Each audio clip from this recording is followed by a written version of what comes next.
Yo, guys, what is up? And welcome back to another episode of the Game Stays Clay podcast. It's your boy Gautam with my boys Matt and Chuck. Gentlemen, happy 2023. New year, 2022, good times. Warriors won a championship. We're also probably one of the worst teams in the league in the same year. Insane to think about what a ride it's been. Happy 2023, guys. Before we get into all the fun dub stuff that we have for this episode, how we doing? How's the holidays? Yeah, survived the travel. No family drama to speak of, which we love to hear. Dub, It's about all you can ask for. Yeah, big getting all time the dub. family together. Dubs beat Grizzlies on Christmas. I mean, it's just beautiful stuff. It's beautiful stuff. Yeah, no Hell yeah. complaints, man. I've unfortunately gotten sick twice in the last like 2.5 weeks, but the Warriors are winning, so am I. This is good, man. I love it. And as you said, man, the Warriors are winning. And Chuck, I'm glad you brought up the Christmas Day game because that one was really the turnaround for this Dubs team. Kind of just had everything against them coming off that 1-5 road trip. I think that was the last time that we hopped on, and it kind of broke down that road trip, everything that we saw. Um, obviously Steph went out. Team was injured. We knew they were good at home. We didn't know how well they'd fare. I think a lot of us said 3-2 in the first five or whatever it was, or the homestand that we predicted up until that point. 5 games in, they're 5-0, and they're capping off some fantastic performances with some up and down play at certain parts, but sometimes they look real good, and all without Steph Curry and Andrew Wiggins. The fifth win last night against the Atlanta Hawks. Double overtime, Kevon Looney, buzzer beater, exactly how we all drew it up. Klay 54 piece.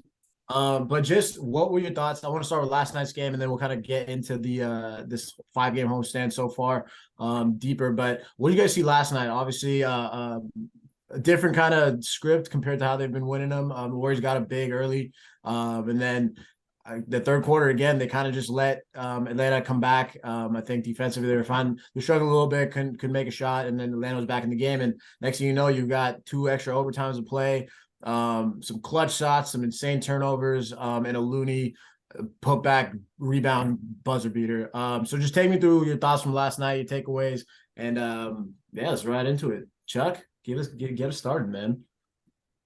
Yeah, last night was crazy for so many reasons. Obviously, Jordan Poole going off. I mean, not Jordan Poole, Klay going off was just so cool to see. Second most points of his career, like post injury, his first 50 bomb since the injuries. Like, there's nothing else you can say, man. Like, he just hit clutch shot after clutch shot. It was beautiful. Every That's why we Warriors call this fan enjoyed podcast that Game Sees Clay podcast.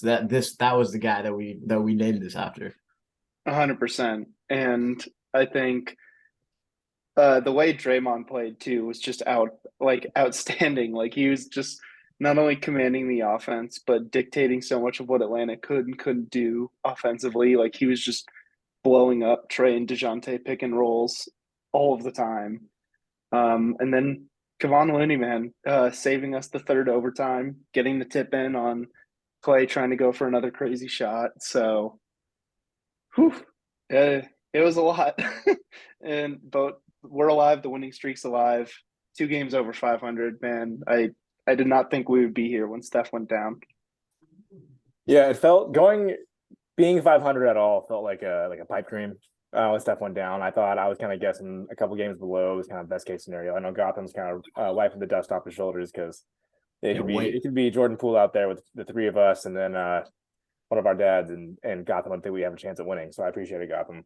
Um, but no, last night was probably from the fourth quarter on one of the ugliest games I can remember watching. Just an absolute brick fest here and there.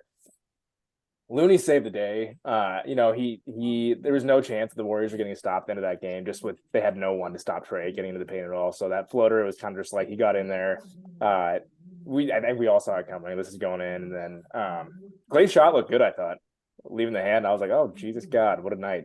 And then Loon got finishing off for Eternal. us, you guys, and it's I think Looney is kind of like the best representation of this streak so far. And funny enough, I didn't think he'd been great in this streak. I kind of double checked some of the numbers, and he had been struggling a bit. I mean, his plus minus has been kind of funky, but he just hasn't been finishing very well of late. He's had a hard time. The Warriors have played some longer teams, but for him to grind through last night and get that huge, a couple of O boards to finish the game and tip it in. That was just a perfect encapsulation of kind of this home streak magic, I feel like.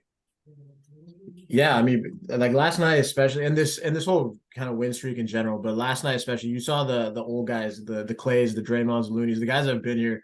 I want to throw Dante DiVincenzo in there, a guy who's been on a championship team, has really committed to playing some winning basketball, making plays, and stuff in the stat sheet to just get the job done, and that's what really has been this win streak has been about. And last night again was just an encapsulation of that. To be up 20 whatever points and to blow it I think it was 3 games in 4 nights, and then these guys have obviously been without Steph, without Wiggins. Kuminga goes out, a guy who stepped up big time during this streak. So going in, I think all of us were a little just if they were to lose this one, we'll see. Not the end of the world, but to pull off last night and be 2 games over 500, keep this winning streak at home, get 5-0, and to do so in so many different ways. I mean, you saw it against the Hornets, the Blazers that kind of came back last night against Atlanta, having the lead, blowing it. So just the experience that these guys are getting and improving on the defensive end and everything that we said were problems for this bench, for this team. Or obviously, the bench, defending without fouling, a lot of those stuff you're seeing. Those are the reasons why this team is able to, pull out some of these wins, and to do so without your 2 best players. I think that, as you kind of start the new year and gearing up for the meat of the season, this is the kind of experience that you wanted going into the regular season. And I think it's want to see Steph and Klay, Steph and Wiggs out there very soon, but it's been a blessing to see Jordan Poole figuring this stuff out. Obviously, last night was a little helter skelter. I think he had 31 shots for 28 points, like 6 or 7 turnovers, and you see the kids going through, developing stage. He's obviously got so much on his shoulders, but to see Klay have a 50 piece, and you've been seeing it coming. I think he's been putting up some really good games in this win streak, and even on the road, I think he was shooting pretty well.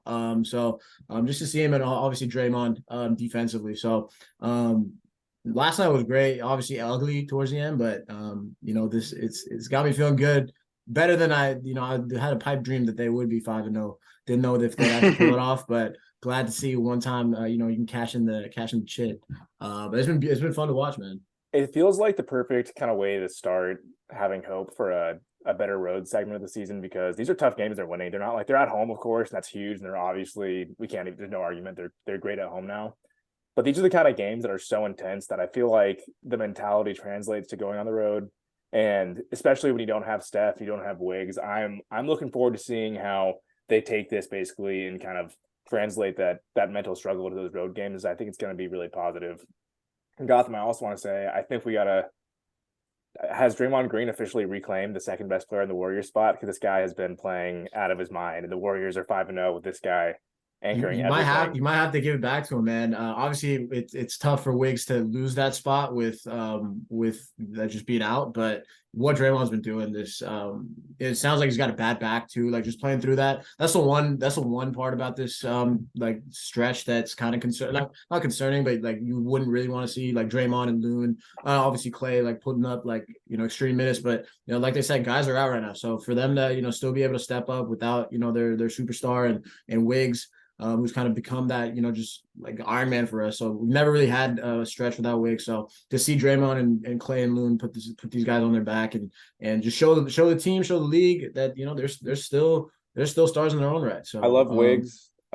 But if it's him in and Draymond out right now, and the Warriors are down both Steph and Dray, the Warriors are not not they're not where they are right now. Yeah, and Draymond has stepped up his play to. Chuck, you had a great thread on it. I only saw a couple posts about it, but Draymond has been just the ground he covers and the way he uses his length to just protect his teammates on defense is just the way he turns every which way every single second, and it's like he's everywhere all at once.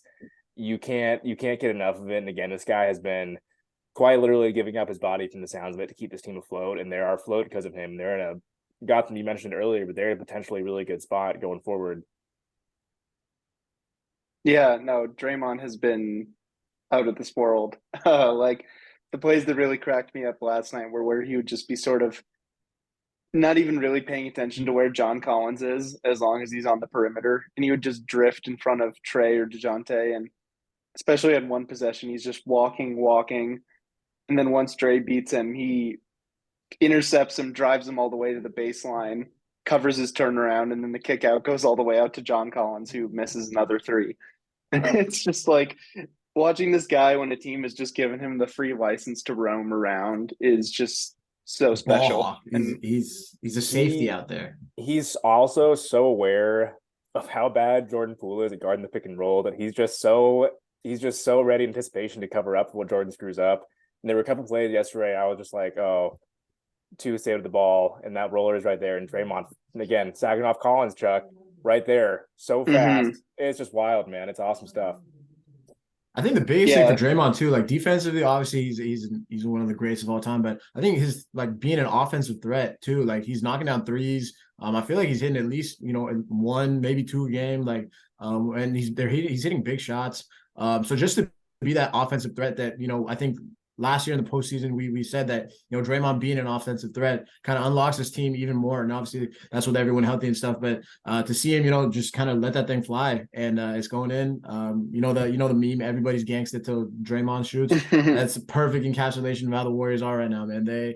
They're playing some good basketball. They're figuring out how to win, and they're doing so without their two best players. Shout out Draymond, man. It's been great. But I want to talk about Jordan Poole real quick. Obviously he's been great this last stretch. But last night's game, have you ever been more like not confident with him in the ball, like with him having the ball? Every time he was dribbling, I was like, dude, you just pass the thing. Like just pass the ball. Some real Jaylen Brown in the finals energy from Jordan Poole last night. Like I love Jordan Poole, and I don't want to obviously I love what he's been doing, scoring the ball, but man, I've never been more just like, dude, get the ball out of your hands. Like when he shot that three, I think it was tied overtime. He hit it for us to go up three. And Klay was on the way. I think Dante passed it out to Jordan Poole. I was like, damn, bro. And like that's Jordan Poole open on the corner. Like that normally you're like, yeah, that's a shot. Last night I was like, damn, bro, nah, the bad play. I don't know. He made it. And I was like, no, yes, but quick little. Yeah, his one drive at the end of regulation where they were claimed by Trae Young, bro. Yeah, Klay had hit the three. Well, he didn't even really get claimed. He just like dribbled it off his own leg. Like he that one. Yeah, that one was even worse. Yeah, no, where it's just kind of like, you don't want to say sloppy because like he's, like trying hard, but like there's just kind of an element of like recklessness to it where it's like, you can slow it down, take a later shot, like have a little more process to it besides just like, if you can't be going all the time if you're not taking care of the ball like that. So it's been concerning, but Poole's scoring over the last stretch, especially since Steph has been out and Wiggins have been out, and he's been in the starting lineup for most of the month. He's been something else, man. Like he's really taken it to a new level, especially in the drives. Like he's almost doubled his free throw attempts per game in like December compared to the rest of the season. So he's getting downhill. Like we saw, that late bucket. I think they were down 4 when Poole just got Okongwu on a switch, beat him with one move, and got an easy layup. Like he was able to get some quick buckets for them when they needed it. So I think that's the frustrating thing we always see with Jordan Poole. It's always so much good and so much bad just mashed very close together. He's either prime Steph Curry or just like, I don't know, pick someone. He's just like it's great though because they need him so desperately, but he also they're not here without him. Them so dearly. Yeah. It's certain like Gautam put a great man yesterday watching that game. They were like at the starting with that last shot in the second quarter where he got blocked by Murray and Klay was wide open, and you saw Kerr looking unhappy and Klay standing spot, being ready to catch the ball still. You just knew that I just knew at that point I was like, I do not want the ball in this guy's hands at the end of any period of time in this game. And without fail, the next 5 chances he had, I don't know if it was 5, it was at least 3 or 4 though. At the end of a shot clock or end of a quarter, he was just an absolute deer in headlights, man. He kept having this look on his face too, or after these shots, for that last one where he dribbled off his leg, that Chuck was talking about, where Trae Young just happened to be standing there more or less. It's Trae Young. Come on, my guy. Yeah, for real. he just had this look on his face, the same look that I have when I like have a long night drinking and I realize I lost my phone. Like, oh my God, what have I done? I mean, like my phone's gone. Like, I don't know what happened. But no, you know what happened, man. You dribbled into the paint for the fourth time and you dribbled off your leg again, dude. I couldn't believe it, dude. Anyway. I've never seen Klay like more just like pissed that he never got the ball. Like obviously he wants the ball all the time, but like he was just like staring him down. He was like, dude, I'm feeling it. And I think everybody watching the game was like, bro, pass Klay the ball. Oh, Like what? every Warrior It was yesterday was insane. like, hey, move the ball. Except Basically. Jordan Poole. Even that last play, we can talk about it in a minute, of course, but the last play when Klay missed that three, I don't even know if it was the last play anymore. It's the DiVincenzo three, actually, where Klay missed it. Poole gets blocked by Murray again. My God, man. Murray just had Poole in jump shot hell yesterday, dude. My goodness. But everybody is just pointing at DiVincenzo being like, hey, my guy, like throw the ball one pass to your left. It's right there. And Poole just double team. Tunnel vision like That's the no other, irrational man. confidence that you have to like live with. But happily it didn't cost us yesterday. But came close. But that's I guess that's part of this the development of Jordan Poole into the star that we think that he's going to become. He's obviously put the team on his back a little bit here. I said earlier in the year that I think DiVincenzo is going to close a lot of games over Klay and Poole. I don't think he'll close games over Klay because Kerr just doesn't go that way. But out of the Warriors' four guards, crunch time. I mean, I don't know where Poole stands right now, just given some of this jankiness. Yeah, I just want to throw that out too on like Klay's stretch. We talk about guys contributing the most over this win streak.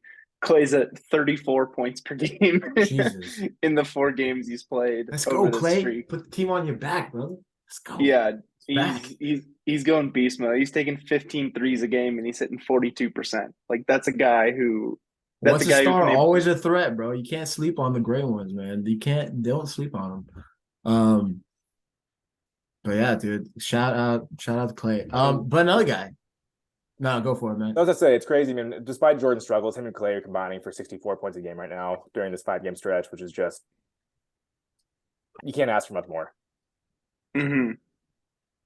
Yeah, and having Klay like literally carrying the offense the way he just like, I mean, dude, 39 shots last night. Like he was just getting it up, and it worked. Like it was working. Like he wasn't just, taking his normal Klay shots. He was like exploiting their defense. Like he was driving, kicking. Like he had that baseline drive where he slipped it to Lamb in like the second overtime. Like that was a huge basket down the stretch when they had nothing going on. So I think we're seeing, better scoring versions of Klay and Poole. And, defensively, he's been better too. I think he's been working sort of within himself. He's relying more on his strength and his arms than, having the quickness to stay in front of guys. We saw him on that big play late against DeJounte, like getting the strip on him when he was trying to go up for another mid-range shot. Like he's got the not quite Iggy-like ability, but he can get active with those hands. So he's I think he's finding a little more of what he's capable of right now. No, 1,000%. But basically, like my biggest speaking on Dante DiVincenzo, like I think the fact that I want to get into the whole obviously we lost GP2 and Otto this summer, and a lot of the talk was how are you gonna fill these guys, and DiVincenzo and Kuminga are kind of playing themselves defensively at least into the that GP2 kind of thing. And Dante as a playmaker, as a shooter, obviously he's on ball defense, but just his ability to just play make as well. He brings so much to the table, and like you guys said, man, you feel comfortable with him out there, whether that's in the closing lineup, whether that's starting right now. Just his presence on the court is, and it's going to get even better with when Steph and Wiggs come back. But Dante has really played himself into that seventh man kind of conversation that we had the top 6 coming in, and who was going to step up into those roles. And I think DiVincenzo and Kuminga have really started to solidify their place in this puzzle of what the Warriors rotations are going to look like, what their roster is going to look like. Fully healthy going down into the stretch, but to get 2 guys is so good on the defensive end. And they're showing up big time, especially in this last stretch. So just working out the kinks and the way they've been winning games, how they're winning these games, just growing as they have, compared, the ways they lost games before is how they're winning them now is my biggest takeaway from this whole win streak. And to do it without your two best players who are obviously carrying a hell of a load when they were playing. It's just going to help this team so much going forward. And you really have the belief that, once Steph and Wiggs come back and this team's fully healthy, they can really go on a run here and get some serious playoff mojo going. Absolutely. Yeah, so in terms of this win streak, like I've already said, Klay is definitely my MIP for it. What about you guys? These last five, like who's sticking out? Who's really doing the work there? It's got to be Draymond or Klay for me. Loki, I mean, you could say like dark horse DiVincenzo pick because he's just been like, he just got that Iguodala feel to him where like when he's on the floor, you feel confident when he has the ball. He's not going to make a boneheaded play. I didn't realize he's like Josh Hart light on the O boards. Like the guy is everywhere. He's tipping everything always. And that's fantastic. He's so active. No, it's got to be Draymond or Klay. I probably lean Draymond because he's played all the games. And he's just been so consistent. And like Gautam, I like that you brought up that he's shooting threes because he's that's just so important that he shoots them. You know what I mean? Like he's still shooting below 30%, I think, but just being willing to shoot the shot just indicates so much more about his confidence on offense than anything else. Because I think what we've seen in the past is that when he's not shooting those shots, it's more than likely due to him not feeling confident in his jumper, which I wouldn't either. It's a horrible shot. He usually doesn't make it. But the fact that he's putting it up is huge. And we've seen that kind of pay dividends when he goes to the rim these days. He's looking to finish a lot more than he has previously. I think that kind of translates to those threes. But I go with Draymond. I gotta stick with Dray here, and it's not any knock on Klay, like you said, Chuck. 34 points on 15 attempts from threes is a preposterous number. I hope Steph's ready to share the rock a little more when he gets back because Klay's cooking, man, and he's carrying this team offensively right now. But Draymond just, like you said, Gautam, bad back, shooting threes, just carrying the load for this team. I love it, and I think that he deserves this, Chuck. Okay. Yeah, I mean, you can't go wrong with Draymond or Klay, and I think those are the two main guys. But I gotta give my boy Jordan Poole some props now. Like, let's give him some props. The guy's been shouldering the load to step into the Steph Curry spot. This is third year. What is it? Yeah, third or year four. And the guy's he's being asked of a lot right now, and he's obviously we joke about or not joke. He is committing a lot of turnovers and some boneheaded plays, but just a scoring punch that he's bringing. We knew how good of a scorer he was. Even last year we saw they helped us win a championship. So to see him kind of just shoulder so much and this is growing pains. I mean, it comes with the territory. He's going to make some boneheaded plays. Maybe look off play when he's just scorching hot, whatever it is. But to have two 40-point games, I think he's had a couple 30-point games, and just to be that consistent. Even last night, I mean, we were giving some, whatever, he found a way to score 28 points or whatever it was. So you needed every single one of those points. So for Jordan Poole, I think it's with those three guys, it was on them to make sure that the Warriors were able to be in a position to kind of hold the fort down going into this stretch. So for Draymond, Klay, and Jordan Poole, I think for those three to step up it's been big time, and that's why the Warriors are where they are. It kind of feels like this team could really go off once, if Kuminga and Wiggins come back like somewhat simultaneously. I feel really good about this team and their depth right now, just for the next 4, 5, 6, 7, 8 games, because I trust Kuminga more than I ever have. Wiggins is Wiggins at this point. He and Looney aren't similar, just like keys to my heart. I'll die for you right now. Shoot me. It's fine. Okay. I'll take the bullet. Warrior for life. Yeah, no, 100%. So I really think this team, once they get healthy, can even take off a little more, because I trust a lot more of their guys than I had previously, and just having 8 NBA players is so huge, and they didn't really have that to start the season, it felt like. And once those guys are back, I think they'll actually have that number, and that's not including Ty Jerome, Steve Nash Light, and Anthony Lamb out there. So this roster is solid, and I look forward to them being healthy again, man. So as you kind of, I mean, I'm sorry, my bad. I wanted to kind of pivot to, how does this change your, take on the season, I guess. And Matt, you kind of brought it up, just feeling like they're, this team's going to go on a run. But, where we were 2 weeks ago, it's kind of been the thing with this team. It felt like they righted the ship once, and then Steph goes down, Wiggs goes down, again back below. And again, now this one feels different though. And with a lot more guys coming back, how does this change, your maybe not take going into the season, but at least, the adjustments that we made, that what we saw, how does this recent stretch change that, Chuckster? Yeah, I think what we've seen is so much fight out of this team, so many different guys finding ways to contribute that they wouldn't have been counted on to before. There's a couple more guys that we'll get into soon, but I think the main thing for me is just the positioning in all of it. Like just purely looking at the numbers, 20 and 18 because of this 5 game win streak. Even if you go 3-2, which I think we would have considered a pretty good result, you're still sitting at 2 games under 500, and you don't know when Steph Curry's coming back. You don't know when Andrew Wiggins is coming back. Jermichael Green, obviously not on their level, but he's also been absent. James Wiseman is now hurt. So it's just a team really struggling for depth. And the fact that they're on a roll right now, instead of just kind of scrabbling along like we've seen them do for parts of the season, it's just amazing to see. And I think it really makes me think about like how different this team can be down the stretch. If they're able to get fully healthy, fully cohesive, guys are getting in the rhythm and sort of figuring out what their role is on this team as the year goes on. That's what I'm excited for. But it's the positioning here. Like if you're positioning yourself to get a leg up on playoff seeding as things are. I don't want to say starting to take shape, but we're almost halfway through the year now, so things are going to have to take shape sooner or later, and you want to be securing these wins now, especially with the games you got coming up. Yeah, I feel pretty much the same exact way, and it's especially encouraging just because the next 6 games, who the Warriors' next 6, all right? They got the Pistons, the Magic, the Suns, not without Chris Paul, without Devin Booker, without Cam Johnson, obviously without Jake Crowder, Spurs, Bulls, who've been floundering, and the Wizards.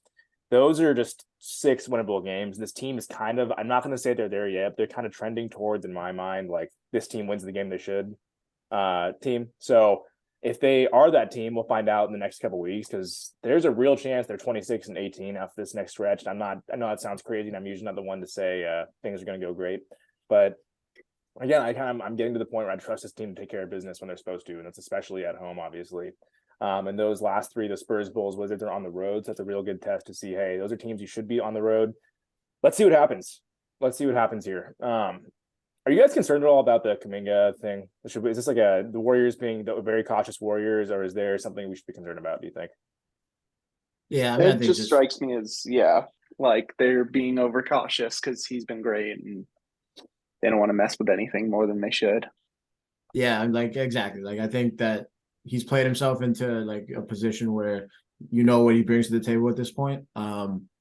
You never want to mess around with the foot, especially if it sounded like he played on it too. So hopefully by the end of this homestand, Kuminga will be back, and again, it just gives other guys a chance to step up, which is what I think Steve Kerr um, likes the best about the situation. You're seeing which guys are going to be able to handle it, and for them to just win without their best players, we're seeing it around the league. Like it's not an easy thing to do. Like they're missing 2 of their best guys. The Suns, same record, but they're floundering right now because obviously, like you said, D-Book's out. Sounds like Zion's going to miss some time with New Orleans. So, like you said, Chuck, I mean, it's wide open, and the Warriors are, whatever it is, I think 4.5 games out of the 1 seed, with so much just upside for this team. So, going into the season, I mean, I thought they could win the West as the first seed. So, I guess technically it doesn't change my outlook, but yeah, this one feels different. It feels like they're going to be ready to take off here in the next couple of weeks. So I feel like 50 wins probably gets you the 1 seed this year in the West, if not a top 2 seed. The Warriors to get 50 wins have to go 30 and 14 the rest of the way. Does that seem possible in either of your minds?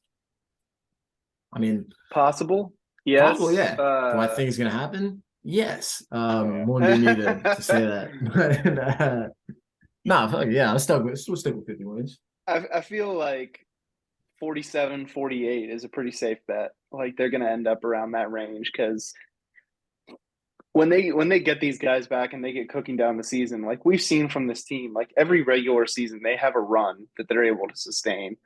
And if you're able to take this 5 game winning streak, turn some momentum over, like especially with the stretch you have coming up on the road, they could be, hopefully 5, 6 games over 500 by the time Steph and Wiggins return, and then, who knows how high it can go if Poole and Klay and all the other contributors like Kuminga are able to keep up this this level of performance because we know the Draymonds and the Loonies are going to keep working.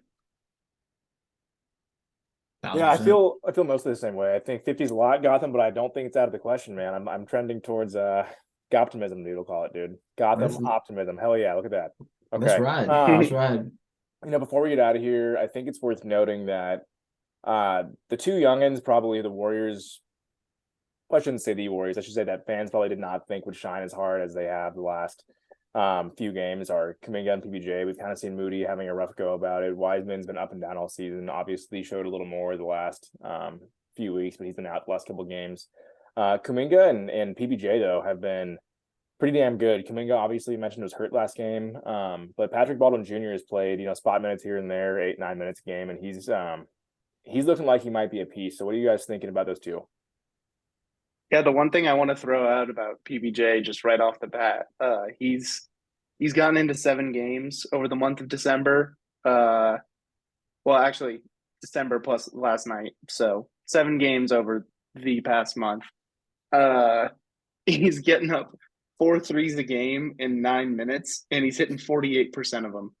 Like the guy, he's just letting them sing, dude. And when you watch him, like his shot feels like one of the best, best offensive outcomes they have right now. Like without these guys, like every time PBJ gets like a catch and shoot 3, I'm just like, yes, please, like give me all of these.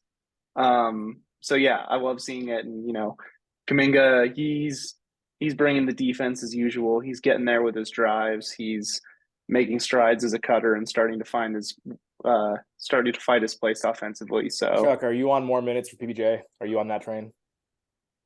I don't see why not. Like, I think at this point, with the lack of defense that JaMychal Green offers you, why not put like an actual stretch 4 in there? A guy who has shown like at least some flashes of being like a decent help guy, and he's got very long arms. He knows where to be. So I'm in on that. Like, I don't see why not. At least give him a try while you have all this runway left this year. Gotham, you've been saying that for since I think Summer League, man. So for a while, man. But my only thoughts about Chuck said it perfectly. But I think I'm comfortable with the youth movement being Jordan Poole, Jonathan Kuminga, and Patrick Baldwin Jr. I'll just leave it at that. That's the 2-timeline plan. That should be the 2-timeline plan. The guy shoots the hell out of the ball, and when he's out there, he's kind of like he's just a non-screw up defender. He's not quick at all, but he knows where to be, it looks like. And like you said, Chuck, he's long as hell, and on offense, man, he's got a flamethrower. Before we get out of here, guys, what are we working on these days, Chuck? Yeah, I am hoping that tomorrow, if not on Thursday, I will have my review on the month of December for all the Warriors rookie contract guys. It's been definitely the best month for them so far, so there's a lot of stuff to dig in through and sort through.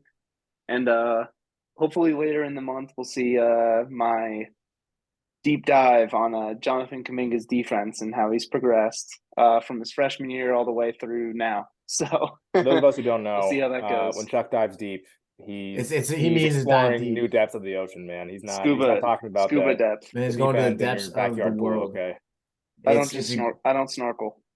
He just watches 2,000 hours of film. Check out all Chuck stuff, man. It's actually incredible. The guy does some great work. Check out Matt's gifts. Go Niners. Playoffs coming up, baby. Prayers up to DeMar Hamlin. Obviously we saw that, so hopefully he's getting all right. Scary stuff, but other than that, man, I got nothing else. Happy New Year to everybody else out there, and yeah. Peace. Until the next one. Peace.